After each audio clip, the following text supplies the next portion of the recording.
Okay, today's video is going to be on how to etch a wine bottle by spraying the inside white, the outside gold, and then using the rotary to etch it.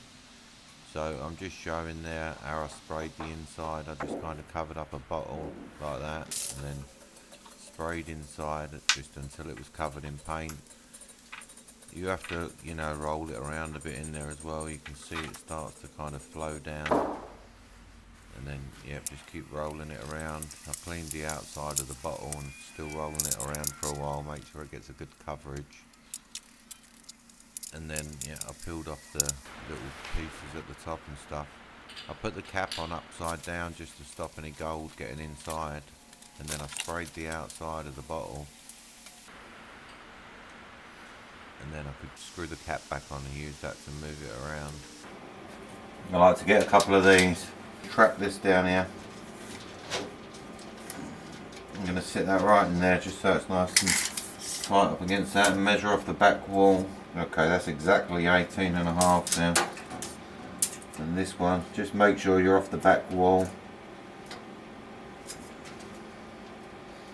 Yep, and 18.5 there, so that's all good. I'm going to hold this down and just put in a couple of pins, make sure that don't move. Okay, so now that's square with the machine. I'm going to plug this in. Just goes in up the top here. Because I'm doing a wine bottle, I'm going to have to remove these couple pieces. Just get the little level, throw it on there, and just adjust it till it's correct.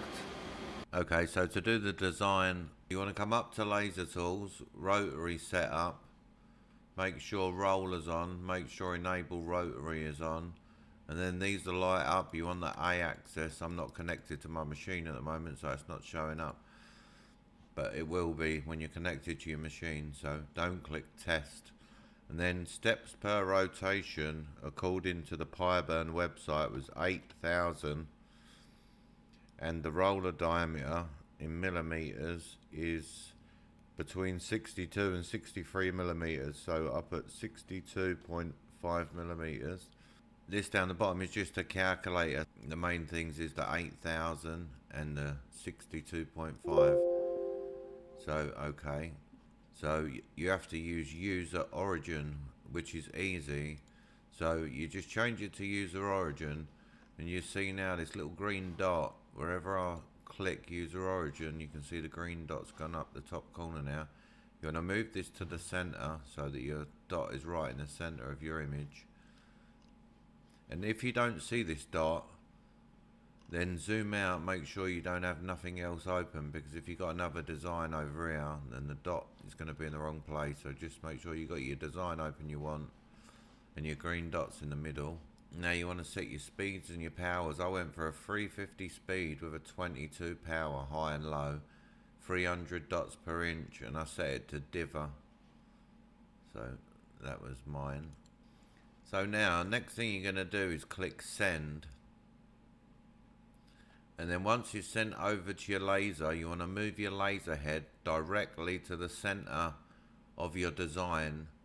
And then on your laser controller, press the origin button when you've got it exactly in the center of the design.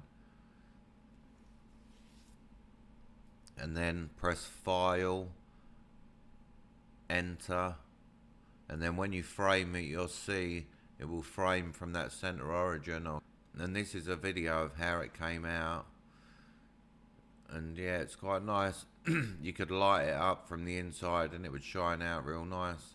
I just wanted to step back a little bit and just show how I was spinning this around. I made this little stand the other day so I can spin my camera around objects, but just wanted to step back and show.